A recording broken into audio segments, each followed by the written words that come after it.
చట్నీ వేసేసుకొని నంచుకొని తింటే సూపర్ ఉంటుందన్నమాట. సో చూసారు కదా, కొంచెం ఇడ్లీ లాగానే ఉంటుంది. సెట్ దోశ నైస్, కారము నెయ్యి అండ్ చట్నీ, పుదీనా chutney super. Have a great morning అందరికీ. చూసారుగా,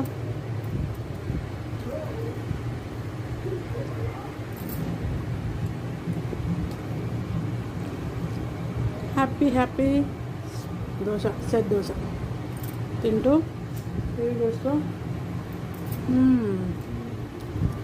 నైస్ సూపర్. అందరూ కూడా, మా ఫ్రెండ్స్ అందరూ కూడా హ్యాపీ మార్నింగ్ అండ్